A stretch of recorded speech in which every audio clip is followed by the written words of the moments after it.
મારા વહાલા વડીલો, શું તમે ક્યારેય વિચાર્યું છે કે એક દીકરો કરોડો રૂપિયાનો માલિક હોવા છતાં પોતાના પિતાને મળવા માટે 2 કલાકનો સમય કાઢી શક્યો નહીં? અને જ્યારે તેણે પોતાની ભૂલ સમજાય ત્યારે ઘણું મોડું થઈ ગયું હતું. આખરે એ પત્રમાં એવું શું લખ્યું હતું? શું દીકરો પોતાના પિતાને છેલ્લું સપનું પૂરી કરી શક્યો? આ હૃદયસ્પર્શી અને આંખોમાં આંસુ લાવી દે એવી વાર્તા અંત સુધી જરૂર સાંભળજો, કારણ કે કદાચ આ વાર્તા તમારા જીવનનો સૌથી મોટો પાઠ બની શકે છે. તો વિડીયો શરૂ થાય એ પહેલા, હેલો મિત્રો, તમને મારા વિડીયો જોવા પસંદ હોય તો આવી રીતના લાઈક કરો અને લાઈક નીચે એપ્સ આવે છે એ એપ આપો, એટલા માટે મારો વિડીયો વાયરલ જશે. તમે આ બે વસ્તુ કરશો તો તમારો ખૂબ ખૂબ આભાર મિત્રો, તમારો ખૂબ ખૂબ આભાર વડીલો. રાત્રિના લગભગ 11:30 વાગ્યા હતા. અમદાવાદ શહેર હજુ પણ ઝગમગતું હતું. ઊંચી ઇમારતો વચ્ચે આવેલા એક આલીશાન ઓફિસમાં 32 વર્ષનો અર્જુન પોતાના લેપટોપ સામે બેઠો હતો. કરોડોની ડીલ પૂરી કરવાની ઉતાવળમાં તેને સતત ફોન પર વાતો કરી રહ્યો હતો. એ જ સમયે ટેબલ પર પડેલો મોબાઈલ ફરી એકવાર વાઇબ્રેટ થયો. સ્ક્રીન પર લખેલું હતું, માં કોલિંગ.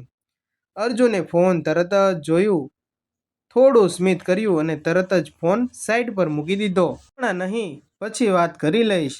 આ છેલ્લી 3 મહિનામાં 15મી વખત હજુ તેણે માતાનો ફોન ઉપાડ્યો નહોતો. થોડી જ વારમાં ફરી ફોન આવ્યો. ફરી એ જ નામ, માં. આ વખતે તેણે ફોન કાપી નાખ્યો. બાજુમાં બેઠેલા મિત્ર કરણે પૂછ્યું, અરે યાર, આંટીનો ફોન લાગે છે, કેમ કાપી નાખે છે? ઉપાડી લેને. અર્જુન હસીને બોલ્યો, ઘરે તો રોજ એક જ વાત હોય છે, બેટા ક્યારે આવશે? તારા પપ્પાની તબિયત સારી નથી, હમણાં મારી પાસે સમય જ નથી. આ શબ્દો બોલીને તે ફરી પોતાના કામમાં લાગી ગયો. પણ તેને ખબર નહોતી કે આજનો આ નાનો નિર્ણય તેની આખી જિંદગી બદલી નાખવાનો હતો. બીજી તરફ રાજકોટ નજીકનું નાનું ગામ હતું. ગામની અંદર એક સાદા ઘરમાં 65 વર્ષના મહેશભાઈ ખાટલા પર પડ્યા હતા. શ્વાસ લેવા માટે તેમને ભારે તકલીફ પડી રહી હતી. બાજુમાં બેઠેલી તેમની પત્ની કમલાબેન વારંવાર દરવાજા તરફ જોઈ રહી હતી. મહેશભાઈ ધીમા અવાજે બોલ્યા, કમલા, અર્જુન આવ્યો? કમલાબેને આંખના આંસુ લૂછીને ખોટું બોલ્યા, હા, બેટો કહે છે કે કામ પૂરું થાય એટલે નીકળી જશે. મહેશભાઈના ચહેરા પર નાનું સ્મિત આવ્યું. મને ખબર હતી મારો દીકરો જરૂર આવશે, પરંતુ હકીકત એ હતી કે અર્જુનને તો ફોન પણ ઉપાડવાનો સમય નહોતો. આ અર્જુન એ જ દીકરો હતો જેના જન્મ માટે મહેશભાઈ અને કમલાબેને 10 વર્ષ સુધી ભગવાનને પ્રાર્થના કરી હતી. ઘરની જમીન વેચીને તેને શ્રેષ્ઠ શાળામાં ભણવા મોકલ્યો. પોતાની જરૂરિયાતો છોડી દીધી, પણ દીકરાના સપના ક્યારેય અધૂરા રહેવા દીધા નહીં. એક સમય એવો પણ આવ્યો હતો જ્યારે મહેશભાઈ પાસે પોતાની દવા ખરીદવાના પૈસા નહોતા, પણ અર્જુનની કોલેજની ફી સમયસર ભરાઈ ગઈ હતી. દીકરો સફળ થયો, મોટી કંપની શરૂ કરી, પૈસા આવ્યા, બંગલો આવ્યો, લક્ઝરી કાર આવી, પણ ધીમે ધીમે માતા પિતા પાછળ રહી ગયા. બીજા જ દિવસે સવારે કમલાબેને ફરી ફોન કર્યો. આ વખતે પણ જવાબ જ ન આવ્યો. તેમણે એક નાનો મેસેજ મોકલ્યો, બેટા, તારા પપ્પા તને બહુ યાદ કરે છે, એકવાર આવી જા. મેસેજ પહોંચ્યો, અર્જુને વાંચ્યો પણ નહીં. સીન કરીને ફોન ખીચામાં મૂકી દીધો. સાંજે ઓફિસમાં અચાનક અજાણ્યા નંબર પરથી ફોન આવ્યો. અર્જુને વિચાર્યું કે કોઈ ક્લાયન્ટ હશે. ફોન ઉપાડતા જ સામેથી ધ્રુજતો અવાજ આવ્યો, બેટા, હું તારી મમ્મી બોલું છું. પાડોશીના ફોનમાંથી અર્જુન ચોંકી ગયો. મમ્મી, તમારો ફોન ક્યાં ગયો? કમલાબેન રડતા અવાજમાં બોલ્યા, બેટા, ફોન તૂટી ગયો. પણ એ વાત છોડ, તારા પપ્પા હાલત ખૂબ ખરાબ છે. ડૉક્ટર કહે છે કે હવે સમય બહુ જ ઓછો છે. થોડી ક્ષણ માટે અર્જુન ચૂપ રહ્યો, પછી બોલ્યો, મમ્મી, આજે બહુ મોટું મીટિંગ છે, હું કાલે સવારે આવી જઈશ. સામેથી થોડો સમય કોઈ અવાજ આવ્યો નહીં. પછી કમલાબેન માત્ર એક જ વાક્ય કહ્યું, બેટા, કાલે કદાચ બહુ મોડું થઈ જશે. અને ફોન કપાઈ ગયો. આ શબ્દો સાંભળ્યા પછી અર્જુન ફરી મીટિંગમાં વ્યસ્ત થઈ ગયો. પરંતુ તે જ રાત્રે તેને ઊંઘ ન આવી. વારંવાર મમ્મીના શબ્દો કાનમાં ગૂંજતા રહ્યા. કાલે કદાચ બહુ મોડું થઈ જશે. રાત્રે લગભગ 2 વાગ્યા તેનો ફોનમાંથી રિંગ વાગી. ફરી એક અજાણ્યા નંબર. આ વખતે સામેથી જે સમાચાર મળવાના હતા તે સાંભળ્યા પછી અર્જુનના હાથમાંથી મોબાઈલ નીચે પડી જવાનો હતો. રાત્રિના બરોબર 2 વાગ્યા હતા. અમદાવાદનું આખું શહેર જાણે ઊંઘમાં ડૂબી ગયું હતું. પરંતુ અર્જુનની આંખોમાં ઊંઘનો એક ટીપો પણ નહોતો. મમ્મીના છેલ્લા શબ્દો સતત તેના કાનમાં ગૂંજી રહ્યા હતા. બેટા, કાલે કદાચ બહુ મોડું થઈ જશે. અચાનક મોબાઈલની રિંગ વાગી. સ્ક્રીન પર ફરી એક અજાણ્યો નંબર દેખાયો. અર્જુનનું હૃદય જોર જોરથી ધબકવા લાગ્યું. કંપતા હાથથી તેણે ફોન ઉપાડ્યો. હેલો, કોણ બોલે છે? સામેથી એક ગંભીર અવાજ આવ્યો. શું તમે અર્જુન મહેશભાઈ પટેલ બોલો છો? હા, હું જ છું. રાજકોટ સિવિલ હોસ્પિટલમાં ડૉક્ટર બોલું છું. તમારા પિતાની હાલત ખૂબ જ ગંભીર છે. કૃપા કરીને શક્ય તેટલી જલ્દી અહીં પહોંચી જાઓ. આ સાંભળતા જ અર્જુનના હાથમાંથી મોબાઈલ લગભગ સરકી ગયો. તેના ચહેરાનો રંગ ઉડી ગયો. એક ક્ષણ માટે આખી દુનિયા તેની સામે અંધારી થઈ ગઈ. તે તરત જ ઓફિસમાંથી બહાર નીકળ્યો, કાર સ્ટાર્ટ પર અને રાજકોટ તરફ ફૂલ ઝડપે દોડી ગયો. બહાર ભારે વરસાદ વરસી રહ્યો હતો. રસ્તા પર પાણી ભરાઈ ગયા હતા. પણ આજે પહેલી વાર અર્જુનને પોતાની કરોડોની સંપત્તિની કરોડોની ડીલ યાદ નહોતી આવી. તેના મનમાં માત્ર એક જ પ્રાર્થના હતી કે ભગવાન, મારા પપ્પાને બચાવી લેજો. હું બધું છોડી દઈશ, પણ એકવાર એમને મળી લેવા દેજો. આંખોમાંથી આંસુ સતત વહેતા હતા. તેને યાદ આવવામાં લાગ્યું, બાળપણમાં જ્યારે તેને તાવ આવ્યો હતો ત્યારે મહેશભાઈ આખી રાત તેને ખોળામાં લઈને બેઠા હતા. અને સ્કૂલમાં કોઈ તેને માર્યા હતો ત્યારે પપ્પા તરત જ સ્કૂલ પહોંચી ગયા હતા. જ્યારે કોલેજની ફી ભરવાનો પૈસા નહોતા ત્યારે પપ્પાએ પોતાનું પ્રિય ટ્રેક્ટર વેચી દીધું હતું. આજે એ જ પિતા માટે તેમની પાસે સમય જ નહોતો. સવારે લગભગ 5 વાગ્યા અર્જુન હોસ્પિટલ પર પહોંચ્યો. હોસ્પિટલના કોરિડોરમાં કમલાબેન એક ખુરશી પર બેઠા હતા. આંખો આખી રાત રડી રહી હતી, સૂઈ ગઈ હતી. અર્જુન દોડતો તેમની પાસે પહોંચ્યો. મમ્મી, પપ્પા ક્યાં છે? કમલાબેન ધીમેથી બોલ્યા. આઈસીયુ તરફ આંગળી બતાવીને અર્જુન અંદર જવા લાગ્યો. પણ એ પહેલા જ ડોક્ટરે બહાર આવ્યા.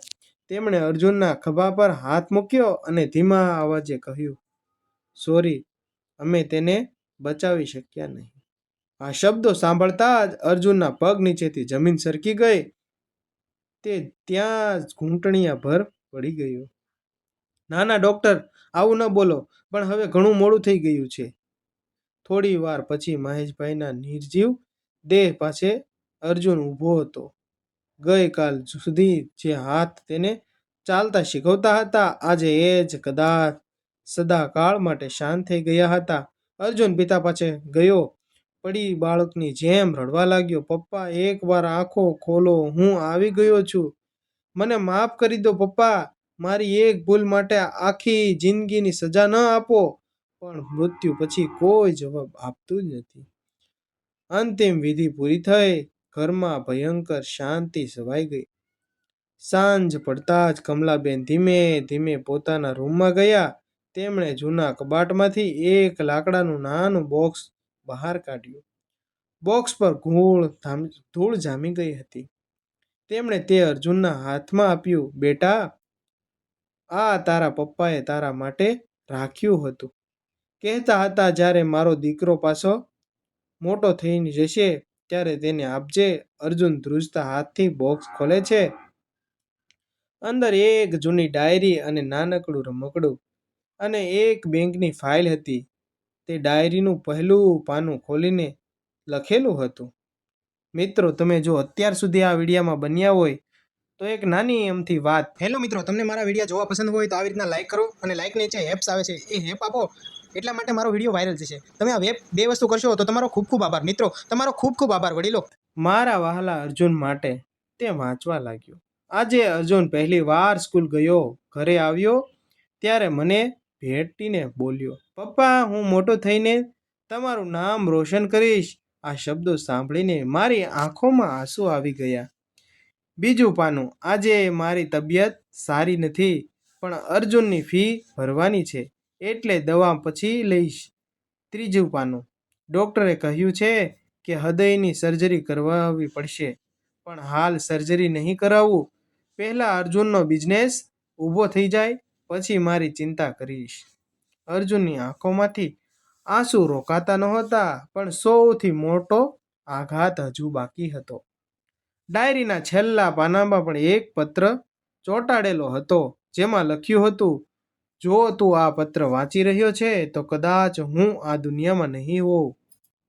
બેટા, મને તારાથી ક્યારેય ફરિયાદ નહોતી. હું દરરોજ તારી રાહ જોતો હતો, કારણ કે મને વિશ્વાસ હતો કે એક દિવસ મારો દીકરો જરૂર પાછો આવશે. મારા માટે રડતો નહીં, ફક્ત તારી માને ક્યારેય એકલી ન છોડતો. આ વાંચીને અર્જુન જોરથી ચીજ પાડીને રડવા લાગ્યો. હું એકલો સ્વાર્થી બની ગયો હતો.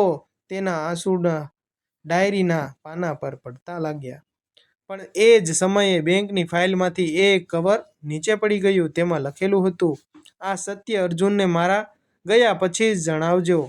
અર્જુન ધીમે ધીમે એક કવર ખોલવા લાગ્યો. અંદર એ જ રહસ્ય હતું જે જાણવું પછી તેની આખી દુનિયા બદલાઈ ગઈ હતી. અર્જુનના હાથ ધ્રુજી રહ્યા હતા. તે ધીમે ધીમે કવર ખોલે છે.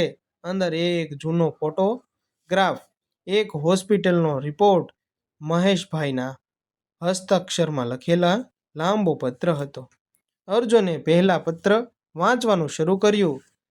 મારા વહાલા અર્જુન, જો તું આ પત્ર વાંચી રહ્યો છે તો સમજજે કે હું હવે તારી પાસે બેઠો નથી, પણ મારી દરેક દુઆ તારી સાથે જ છે. બેટા, આજે હું તને એક એવું સત્ય કહેવા જઈ રહ્યો છું જે મેં આખી જિંદગી તમારાથી છુપાવ્યું. અર્જુનનું હૃદય વધુ જોરથી ધબકવા લાગ્યું. જ્યારે તું માત્ર 8 વર્ષનો હતો ત્યારે તને એક ગંભીર બ્લડ બીમારી થઈ ગઈ હતી. ડૉક્ટરોએ કહ્યું હતું કે તરત જ મોટી સર્જરી કરાવવી પડશે. તે સમયે આપણા ઘરમાં એક પૈસા નહોતો. મેં ગામની 2 એક જમીન વેચી દીધી, પણ એટલીથી પૈસા પાછા પડ્યા નહીં. પછી મેં મારા હૃદયની સારવાર માટે રાખેલા બધા પૈસા પણ તારી સારવાર માટે ખર્ચી નાખ્યા. ડૉક્ટરે મને કહ્યું હતું, મહેશભાઈ, જો તમે તમારી સારવાર નહીં કરાવો તો ભવિષ્યમાં તમને હાર્ટની ગંભીર તકલીફ થઈ જવાની છે. પણ બેટા, મારે મારા હૃદય કરતાં પણ તારા શ્વાસ માટે વધારે મહેનત કરવાની હતી. અર્જુનની આંખોમાંથી આંસુઓની ધાર વહેવા લાગી. તેને આ વાતનો કોઈ અંદાજ જ નહોતો. પત્ર આગળ લખેલું હતું, એ દિવસથી હું જાણતો હતો કે એક દિવસ આ બીમારી પાછી આવશે, પણ મેં ક્યારેય તને કહ્યું નહીં, કારણ કે હું નથી ઈચ્છતો કે મારા કારણે તારા સપના અટકી જાય. અર્જુનની હોસ્પિટલનો રિપોર્ટ ખોલ્યો.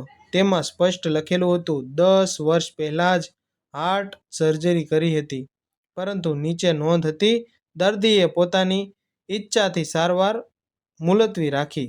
અર્જુનનું માથું ચક્કર ખાવા લાગ્યું. એણે રડતા રડતા પોતાના મમ્મીને પૂછ્યું, મમ્મી, આ બધું સાચું છે? કમલાબેન ફક્ત માથું હલાવ્યું હતું. હા બેટા, તારા પપ્પાએ કહ્યું હતું, મારો દીકરો ભણીને મોટો માણસ બને પછી મારી સારવાર કરાવી દેશે. પણ પછી તું કામમાં એટલો વ્યસ્ત થઈ ગયો કે તેઓ ક્યારેય તને પોતાની પીડા કહી શક્યા જ નહીં. આ શબ્દોએ અર્જુનનું હૃદય ચીરી નાખ્યું. તે પોતાના રૂમમાં ગયો, જ્યાં બાળપણની ઘણી વસ્તુઓ આજે પણ સાચવીને રાખેલી હતી. એક ખૂણામાં જૂનું સાયકલ ઊભું હતું, એ જ સાયકલ જે ચલાવવા શીખવવા પપ્પા પાછળથી દોડતા હતા. અર્જુન સાયકલને ભેટીને બાળકની જેમ રડવા લાગ્યો. પપ્પા, તમે મારા માટે બધું ગુમાવી દીધું. હું કંઈ સમજી શક્યો નહીં. અને હું તમને 2 કલાકનો સમય પણ ન આપી શક્યો. સાંજે ગામના એક વૃદ્ધ અર્જુનને મળવા આવ્યા. તેમણે કહ્યું, બેટા, તારા પપ્પા છેલ્લા 6 મહિનાથી દરરોજ બસ સ્ટેન્ડ સુધી જતા હતા. અર્જુનનો આશ્ચર્યથી બોલ્યો, શા માટે? વૃદ્ધે આંખો લૂછતા જવાબ આપ્યો, તેમને લાગતું હતું કદાચ આજે મારો દીકરો અચાનક આવી જશે. દરરોજ સાંજે 5 વાગ્યે તેઓ એક જ બેન્ચ પર બેસતા અને દરેક આવતી બસ તરફ આશાથી જોતા. આ વખતે મારો દીકરો આવશે. આ સાંભળીને અર્જુનનું હૃદય તૂટી ગયું. તે તરત જ બસ સ્ટેશન તરફ દોડ્યો. એ જ જૂની બેન્ચ પર હતું ત્યાં હતી. તે બેન્ચ પર બેસીને તેણે આંખો બંધ કરી. જાણે આજે પણ પપ્પા તેની બાજુમાં બેઠા હોય એવું તેને લાગ્યું. પવનનો એક ઝોંકો આવ્યો અને બેન્ચ નીચે પડેલું એક જૂનું કાગળ તેના પગ સાથે અથડાયું. અર્જુને તે ઉઠાવ્યું. તેમાં મહેશભાઈના હાથનું લખાણ હતું, ભગવાન, જો મારા દીકરા એક દિવસ પાછો આવે તો એને ક્યારેય એવું ન લાગવા દેતા કે મને માફ નથી કર્યો. આ વાંચીને અર્જુન જોરથી રડી પડ્યો. તે સમજી ગયો, દુનિયામાં સૌથી મોટો પ્રેમ માતા પિતા જ હોય છે.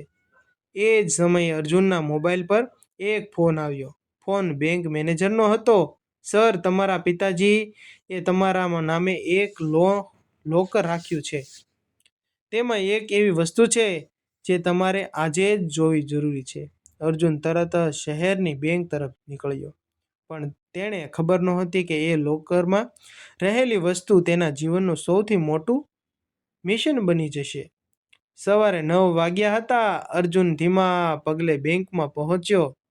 તેના મનમાં હજારો પ્રશ્નો ચાલી રહ્યા હતા. આખરે પપ્પાએ લોકરમાં શું રાખ્યું હશે? બેંક મેનેજરે તેને અંદર બોલાવ્યા. અર્જુનભાઈ, તમારા પિતાએ ખાસ સૂચના આપી હતી કે આ લોકર તેમના મૃત્યુ પછી જ ખોલવો. થોડી વારમાં લોકર ખોલવામાં આવ્યું. અંદર માત્ર 3 જ વસ્તુઓ હતી. એક જૂનું કપડાનું પાકીટ, એક નાનકડી ભગવાનની શ્રી કૃષ્ણની મૂર્તિ અને એક સીલ કરેલું કવર, જેના પર લખેલું હતું, મારા દીકરાનું સાચું વારસો. અર્જુનના હાથ ધ્રુજી રહ્યા હતા. તેણે કવર ખોલ્યું. અંદર એક પત્ર અને એક મિલકતના દસ્તાવેજો હતા. પત્ર, મારા વહાલા અર્જુન, જો તું આ વાંચી રહ્યો છો તો કદાચ હું ભગવાન પાસે પહોંચી ગયો હશે. બેટા, તું વિચારતો હશે કે હું તારા માટે કરોડોની મિલકત મૂકી આવ્યો છું. પણ મારી સૌથી મોટી સંપત્તિ ક્યારેય પૈસા નહોતી. મારી સાચી સંપત્તિ તો તું હતો. અર્જુનની આંખોમાંથી ફરી આંસુ આવી ગયા. પત્રમાં આગળ લખેલું હતું, આ દસ્તાવેજો જોઈને કદાચ તું ચોંકી જશે. આપણા ગામની જે છેલ્લી 2 એકર જમીન બચી હતી તે પણ મેં થોડા મહિના પહેલા જ વેચી દીધી. અર્જુન આશ્ચર્યમાં પડી ગયો. જમીન પણ વેચી દીધી? પણ શા માટે? પત્રમાં આગળ લખેલું હતું, બેટા, આ પૈસામાંથી મેં મારા માટે 1 રૂપિયાનો પણ ખર્ચ્યો નથી. આખી જિંદગી મેં એક સપનું જોયું હતું. આપણા ગામમાં ઘણા ગરીબ બાળકો માત્ર પૈસાના અભાવે ભણી શકતા નથી. મારી ઈચ્છા હતી કે એક દિવસ આપણા ગામમાં માતા પિતા શિક્ષણ સહાય ટ્રસ્ટ શરૂ થાય, જેમાં કોઈ પણ ગરીબ બાળકનું ભણતર પૈસાના અભાવે અટકી ન જાય. અર્જુનના હાથમાંથી પત્ર નીચે પડી ગયો. તેને પહેલી વાર સમજાયું, પપ્પા મૃત્યુ પહેલાં પણ પોતાના વિશે નહીં પણ બીજા લોકોના જ બાળકો વિશે વિચારી રહ્યા હતા. પત્રમાં છેલ્લી ઈચ્છા લખેલી હતી, બેટા, જો તું મને સાચી શ્રદ્ધાંજલિ આપવા માંગતો હોય તો મારી તસવીર પણ ફૂલ ન ચડાવતો. તેના બદલે કોઈ એક ગરીબ બાળકને ભણાવવાનું કરજે. એ જ દિવસે મને સાચી શાંતિ મળશે. આ વાંચીને અર્જુન જોરથી રડી પડ્યો. પપ્પા, હું કેટલો નાનો માણસ નીકળ્યો. તમે આખી જિંદગી લોકો માટે જીવ્યા અને હું ફક્ત મારા માટે જ જીવતો હતો. એ જ સમયે બેંક મેનેજર બોલ્યા, અર્જુનભાઈ, તમારા પિતાએ એક વિડીયો પણ રેકોર્ડ બચાવ્યો છે. તેમણે કહ્યું હતું કે તમે એકલા હો ત્યારે જ જુઓ. વિડીયો ચાલુ થયો. સ્ક્રીન પર મહેશભાઈ સ્મિત સાથે બેઠા હતા. તેમનો ચહેરો ખૂબ નબળો પણ દેખાતો હતો. તેઓ બોલવા લાગ્યા, અર્જુન, જ્યારે તું આ વિડીયો જોઈ રહ્યો હશે ત્યારે હું તારી સાથે નહીં હોઉં. બેટા, મારી એક જ વિનંતી છે. જીવનમાં એટલા મોટા માણસ ક્યારેય ન બનતો કે પોતાના માતા પિતાને મળવાનો સમય જ ન મળે, અને એટલો નાનો માણસ પણ ન બનતો કે બીજાના દુઃખને સમજી ન શકાય. જો તું આ બે વાત યાદ રાખીશ તો હું જ્યાં હોઈશ ત્યાં તારા ગર્વ કરીશ. વિડીયો પૂરો થયો. બેંકમાં હાજર દરેક વ્યક્તિની આંખોમાં આંસુ હતા. તે જ સાંજે અર્જુન સીધો ગામની શાળામાં ગયો. ત્યાં એક નાનો છોકરો બહાર ઊભો રડી રહ્યો હતો. અર્જુને પૂછ્યું, શું થયું બેટા? છોકરાએ કહ્યું, મારા પપ્પા પાસે ફી ભરવાના પૈસા નથી, એટલે માસ્ટરે કહ્યું કે હવે સ્કૂલે આવવાની જરૂર નથી. આ શબ્દો સાંભળીને અર્જુનને પોતાના પિતાના પત્ર યાદ આવી ગયો. તેણે તરત જ એ બાળકની આખો વર્ષની ફી ભરી દીધી અને મનમાં એક મોટો નિર્ણય કર્યો. હવે મારા પપ્પાનું સપનું અધૂરું નહીં રહે. પણ જ્યારે તે ટ્રસ્ટ શરૂ કરવાની તૈયારી કરી રહ્યો હતો ત્યારે એક અજાણ્યા માણસે તેની ઓફિસમાં આવ્યા. તેના હાથમાં એક જૂની ફાઇલ હતી અને તેને કહ્યું, તમારા પિતાએ મૃત્યુના 2 દિવસ પહેલાં મને આ ફાઇલ આપી હતી. તેમણે કહ્યું હતું કે યોગ્ય સમય આવે ત્યારે જ અર્જુનને આપજે. આ ફાઇલમાં એવું સત્ય છે જે તમારા આખા પરિવારની ઇતિહાસ બદલી નાખશે. હકીકતમાં તો એ પત્રમાં શું હતું, ચાલો આપણે આગળ જાણીએ. અર્જુનના ચહેરા પર ફરી આશ્ચર્ય છવાઈ ગયું. આખરે આ ફાઇલમાં આવે એવું શું હતું?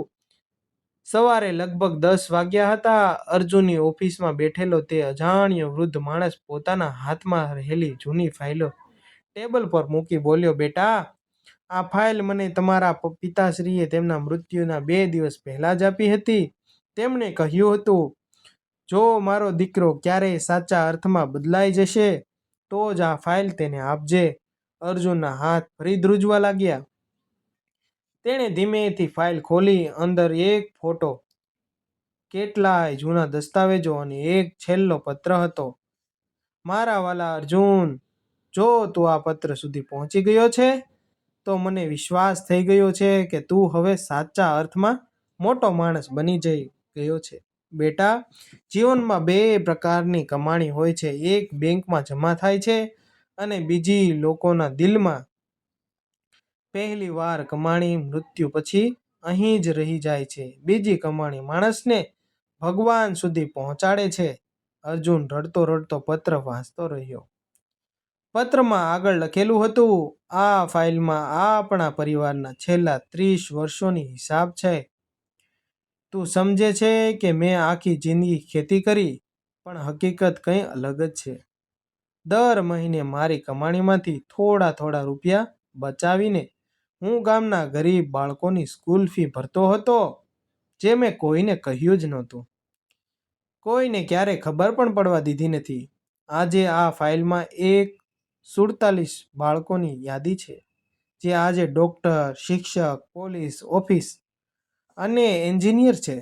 અર્જુનની આંખો આશ્ચર્યથી પહોળી થઈ ગઈ. તેને વિશ્વાસ જ નહોતો થતો. તેના પિતાએ ક્યારેય પોતાના સારા કામનો દેખાડો કર્યો જ નહોતો. અચાનક ઓફિસનો દરવાજો ખુલ્યો. એક પછી એક લોકો અંદર આવવા લાગ્યા. સૌથી પહેલા સફેદ કોટ પહેરેલો એક ડૉક્ટર આવ્યો. તે સીધો મહેશભાઈના ફોટા પાસે આવીને નમી ગયો. પછી એક મહિલા શિક્ષક આવી, પછી પોલીસ ઇન્સ્પેક્ટર અને પછી એન્જિનિયર. થોડી જ વારમાં આખી ઓફિસ ખચોખચ ભરાઈ ગઈ.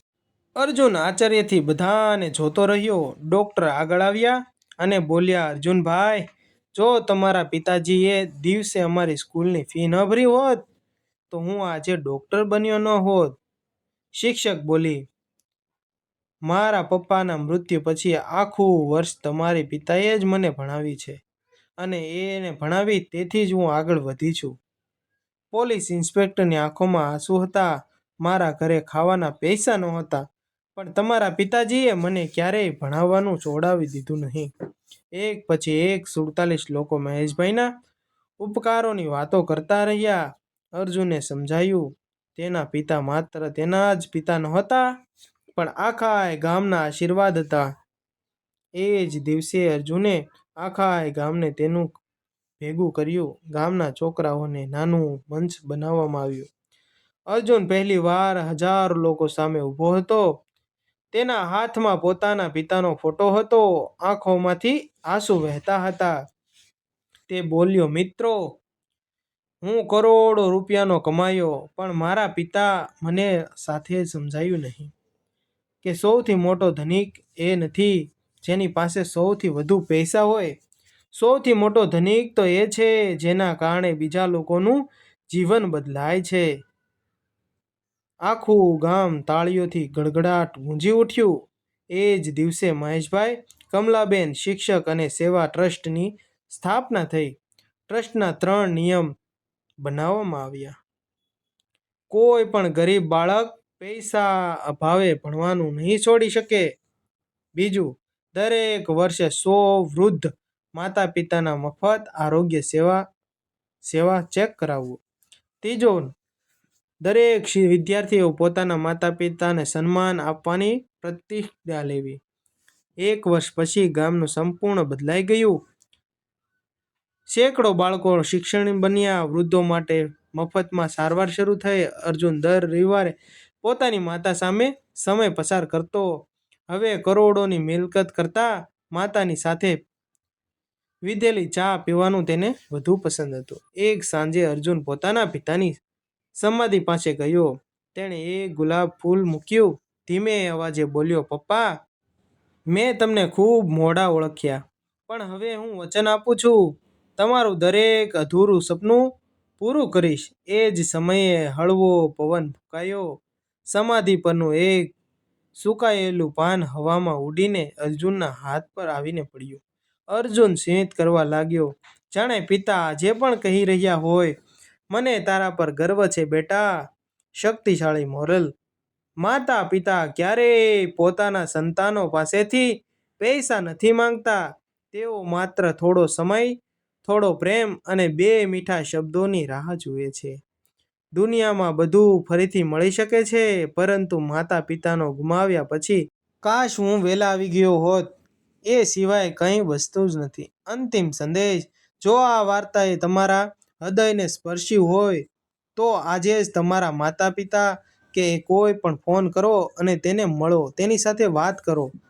મમ્મી, પપ્પા, હું તમને ખૂબ પ્રેમ કરું છું. કદાચ આ 5 શબ્દો તેમની આખી જિંદગીની સૌથી મોટી ખુશી હશે.